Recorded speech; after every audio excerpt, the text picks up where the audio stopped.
Hi, and thanks everybody. Welcome to another episode of Talking Shit with Heather. Today I have special guest, Sally Aponte.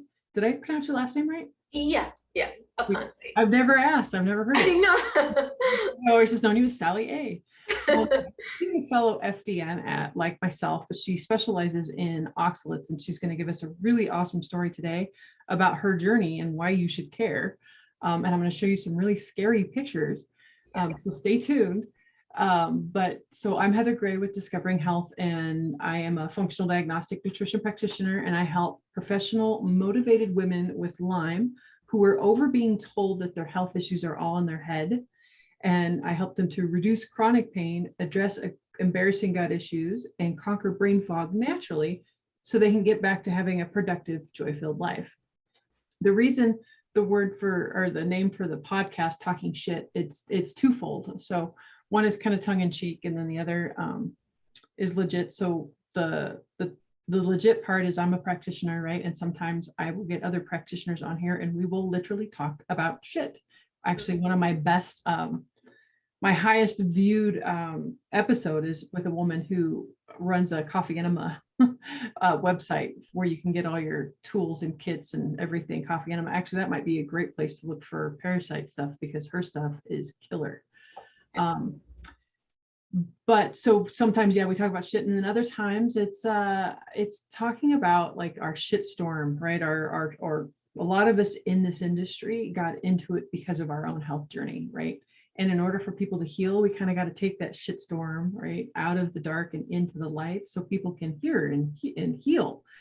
And I've just been fascinated about this whole oxalate and oxalate dumping story that my friend here has shared with us on another group, and just thought she would be an excellent it would be an excellent episode. So I'm really excited to talk to Sally today and learn more about oxalates and her story and why we should care.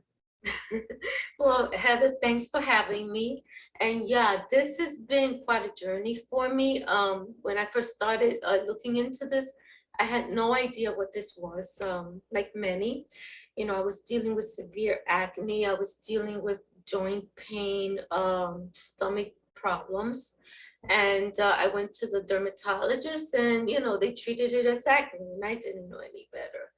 And, just things kept getting worse. They weren't getting any better. And I was looking in the internet and I was trying to identify the pictures that I had of my own skin conditions. And it was kind of challenging because, many times like I was looking for something, but I didn't know what I was looking for, so just connecting the dots, and one thing led me to another. And once I started to read and learn more about how oxalates affect your body, I started to connect the dots. And from that point on, I just went into so many rabbit holes because it just got very complex. But over time, I kind of like learned a lot in how to deal with them, especially because your body goes through so many changes once you have this. So what kind of gut issues were you dealing with at the time? At one point, I had SIBO that just wouldn't go away. I would get better for a short time and then it was right back again. And I couldn't figure out, what was I doing wrong? I thought I was doing everything right. I was not eating sugar or all these other things. However, I was every now and then eating these or having these green smoothies, which I thought were good for me. I was also having certain foods that, later I found out were high oxalate foods. And I guess when you're dealing with a gut that's healthy, it may not be a problem, but when you're starting off with already having certain problems and now you throw high oxalates in the mix, it just goes from bad to worse. Gotcha. Thank you. So how many of you can relate with, having like mysterious skin issues and gut problems and not finding the answers, right? And then how many of us have fallen into that, smoothie, craze, any amount of, I think I try to go back to the basics when it comes to food, right? If God intended us to have 15, pounds of spinach in one serving, he would make it to where we could eat 15 pounds of spinach. That's right. Yeah. And what I found is that, the body can tolerate maybe, I think the max is like 200 milligrams. And I was reading that in a smoothie, you're getting about 1,000 milligrams of oxalates. Oh, ouch. So that's like what, 5 times the amount. So, maybe one time may not do it to you, but if this is like a routine thing, yeah, it's definitely going to catch up to you. Wow. Yeah. And also that it's not just that, there's many things that can cause the oxalates. Food is one factor, but there's also a gut bacteria, there's also enzymes that may not be working properly, or genetic mutations. So stuff in our DNA. So what do you mean a bacteria? So when you're having trouble digesting, especially you're having fat malabsorption, you can get gut infections. It could be through stress. It can be through the food sensitivities that you eat, or it could just be that you are already predispositioned to things like that when you're dealing with celiac and Crohn's disease. And I have celiac, and for a long time, my condition got misdiagnosed for about 9 years. So there was all that time that I was having all this problem. And I think I was probably even collecting these oxalates for years before I really knew that that was behind many of the symptoms that I had. I was getting up, going to the bathroom frequently, like every 15 minutes, for many years. I didn't know what sleep was like. Oh. It was bad, and I was diagnosed with interstitial cystitis. Well, it turned out to be not interstitial cystitis, but that's what they called it at that one time. Then at the doctor's office, I was having a bad pain with my hands and my joints, so they labeled it as arthritis. Well, turned out not to be arthritis. So they tend to give you the common labels that go with certain symptoms, and it turned out to be an oxalate problem. So why weren't you sleeping at night? I was getting up every 15 minutes. I had the urgency to have to urinate. But then I also discovered that oxalates can do this to you for 2 reasons. One, if you take a look at oxalates, especially under a microscope, they're pretty sharp. So as they are coming through either your skin or your, or you're letting them out through urine, they're scraping, they're causing irritation. The other thing too is that oxalates, especially when they get into your cells, they tend to cause the potassium in your cell to come out of the cell, and you become deficient in potassium. And that in itself, being deficient in potassium, can cause you to go to the bathroom frequently. Wow. So getting up like every 15, that's insane. How long did that go on for? Oh my gosh, that went on for years. How I got through, I don't know. I used to go to work when I used to do the work that I did on the outside as a physical therapist assistant. I was a zombie, I guess I just learned how to deal with it. But it was rough. I think that was one of the most roughest things. And I think that even made things worse, because as you know, sleep is really important to detox your body and to repair. So I was missing that part of my health. I wasn't sleeping. So, that in itself was contributing to the problem. Right. So let's go back to the basics a little bit. What are oxalates exactly? Oxalates are pretty much in every food. Oxalates, it's It's something that plants have, which is their defense mechanism. You know, they don't want to be eaten, right, by animals and things like that. So they are like, it's like calcium that they have, you know, in them.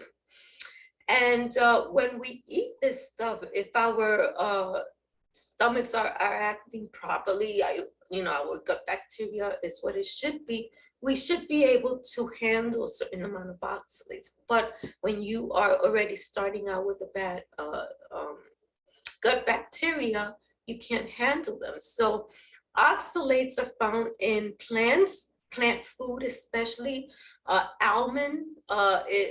Flour is really, really high in oxalates. And I remember one of the things that they tell celiac people is, well, stay away from gluten, but your substitute is almond flour, right? You know, and all these other almonds. So you're getting rid of one problem, but you really are creating a new problem for yourself. Oh, absolutely. So, and also oxalates is something that our gut bacteria creates, you know, or bad bacteria, but we also create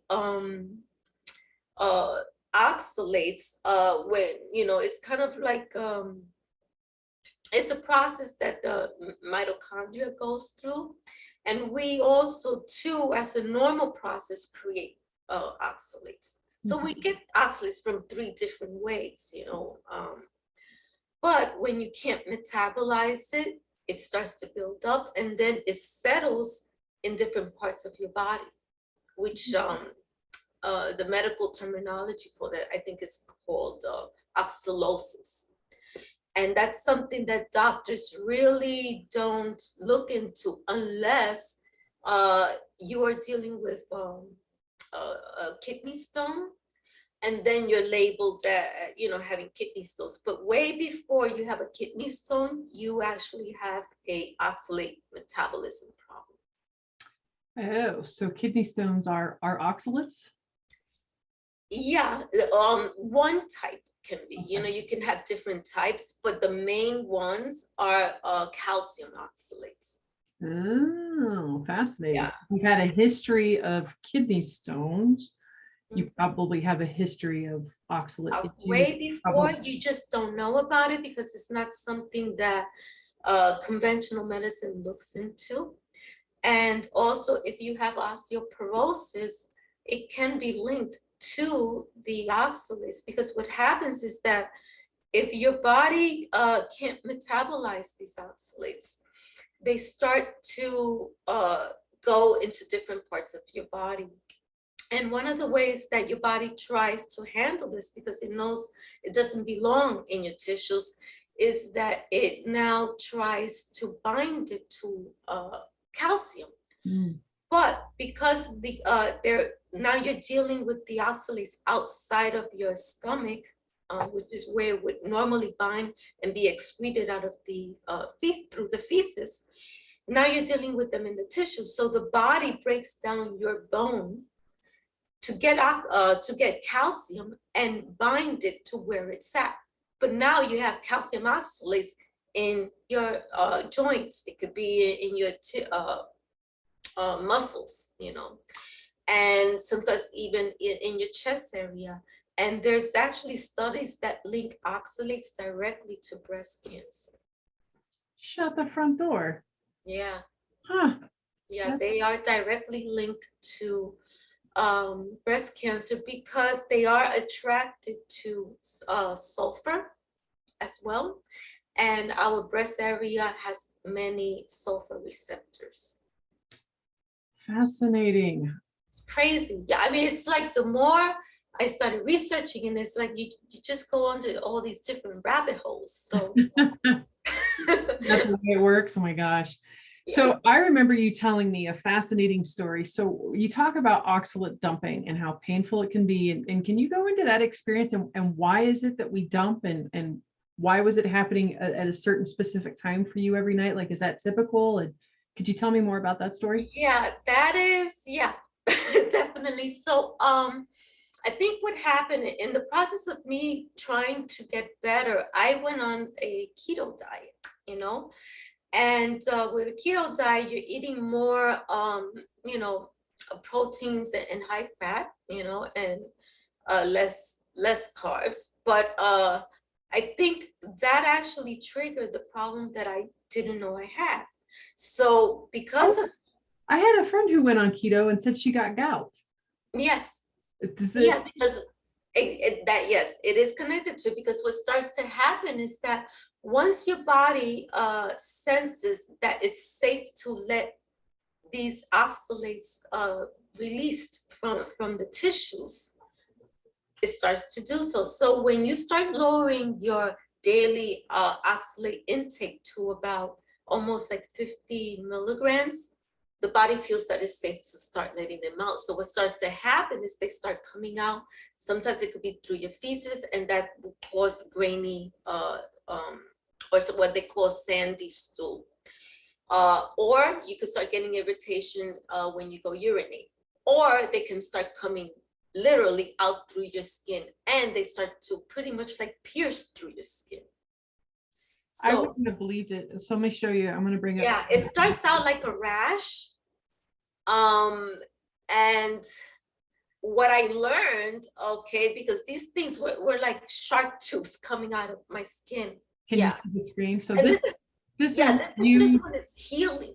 Yes. And we were just talking about acne. And I mean, that just kind of, I mean, it looks a little different than regular acne, but you know, I wouldn't have known it to be anything different.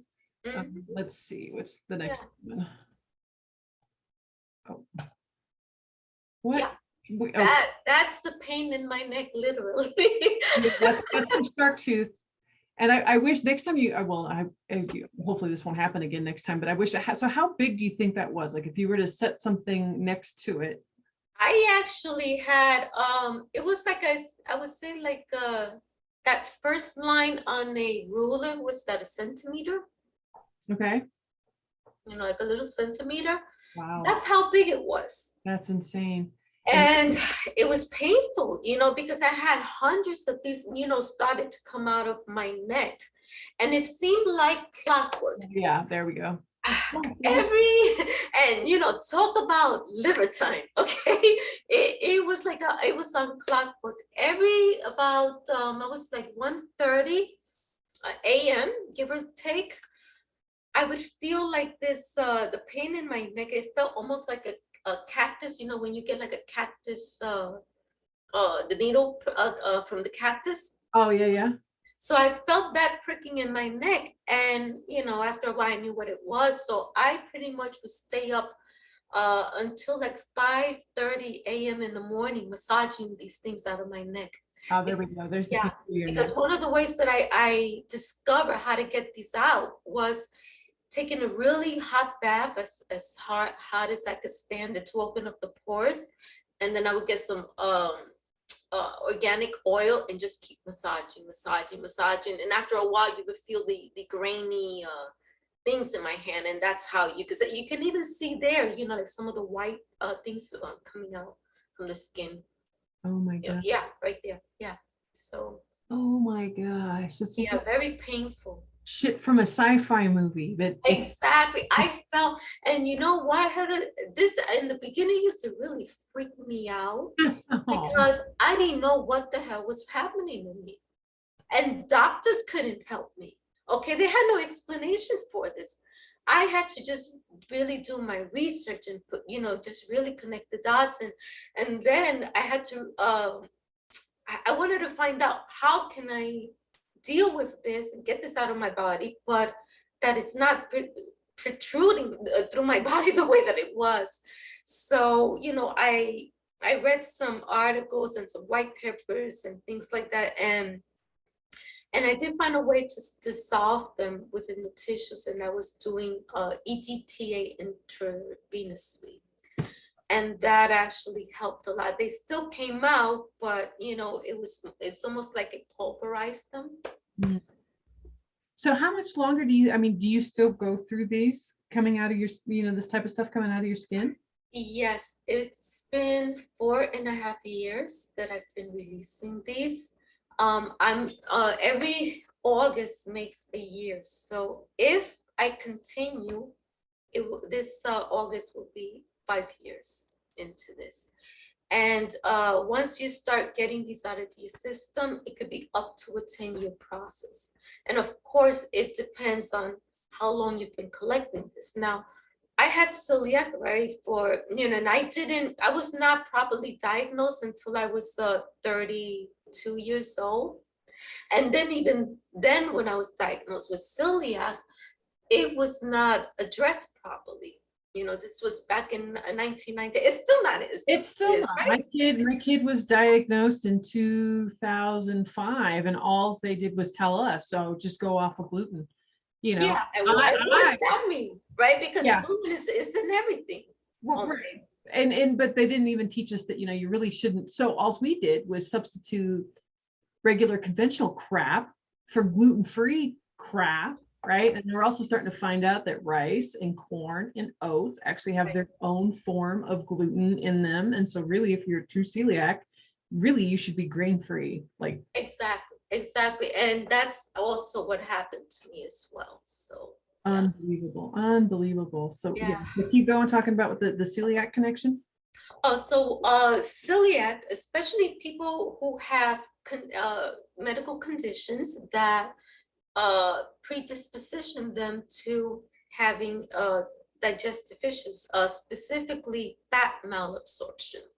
So what happens there is that when you have a fat malabsorption, right, normally what should happen is that you have calcium in your gut, and if you have if you eat an oxalate food, they will bind to the oxalates and you excrete them. But when you have a fat malabsorption, what begins to happen is that the calcium gets combined to the fat instead.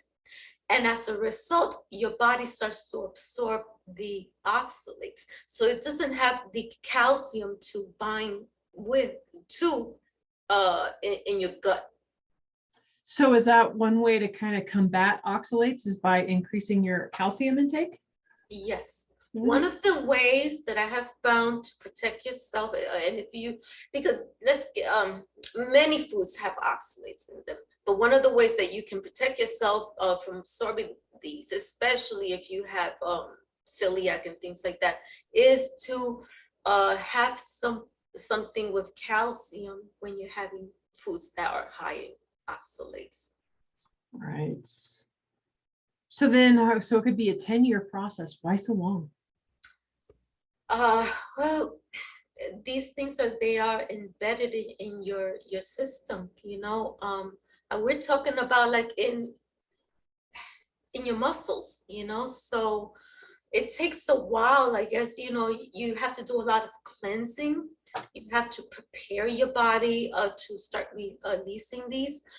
I know that a lot of I've been in a lot of groups where they use low oxalate diet, and I feel that it may be necessary in the beginning, but in long term, I wanted to find out why this happened, the domino effect, because many of these foods can be nutritious for you. Now, you don't want to indulge in like 1,000 milligrams of oxalates, but if you completely eliminate everything, you eat nothing, because even meats, can turn into oxalates, because two of the amino acids that come from meats is because glycine and hydroproline.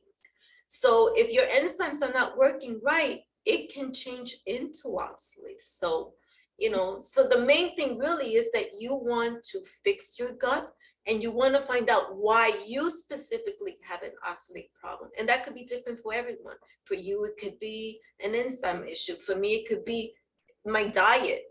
For someone else, it could be they have a genetic mutation.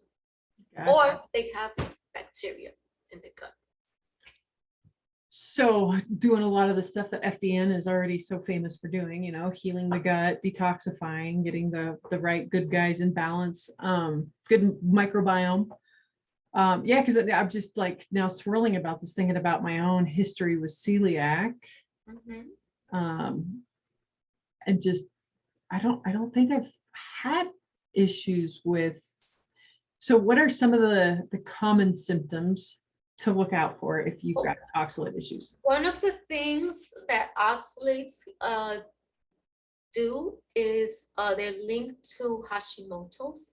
I had Hashimoto's. Because the oxalates go into your thyroids, and when your immune system detects them, they're gonna respond and they're gonna attack that tissue. The other symptom would be the stomach issues. You're not digesting well. You have recurrent SIBO or gut infections. Even though you've done the protocols, you're okay for a little while, they come back again. You could wake up feeling really stiff, joint pain, rashes that kind of come and go. Pretty much anything that can go wrong will go wrong. So how do you go about finding out if you've got a problem with oxalates? Well, definitely the one way, the very first way I find out is going on a keto diet. It's like the moment that you start decreasing your oxalate intake, that's going to trigger oxalate dumping. That's one way. Well, is there a better way that's not as painful? Because, yes. I mean, is oxalate dumping kind of painful? Yes, it is. But once you have them and you want to get rid of them, there's no way around it. It's almost like you have to go through it to, there are ways to decrease what I was talking about, like kind of pulverize them so they're not as painful coming out. But the other way that you can detect them is using an organic acid test. And the organic acid test will let you know if it's due to gut bacteria, then your oxalic acid is going to be high. But if it's due to an enzyme, then the I think it's the glyceric is going to be high. So you'll kind of know what may be causing it. The other way that you can tell is if you do a 24-hour oxalate urine test that you could get from the doctor, or an oxalate blood plasma test. Okay. Oxalate blood plasma. Huh. I wonder, you were talking about almonds being so high in oxalates, and I remember when I used to do a lot of food sensitivities, like almonds came up on almost everybody. I'm curious if it's because of that oxalate issue. I was also wondering if they also have a tendency to be high irradiated type of food, so. I would say yes, because what starts to happen is that, why are you sensitive, right? Because the immune system is reacting to them.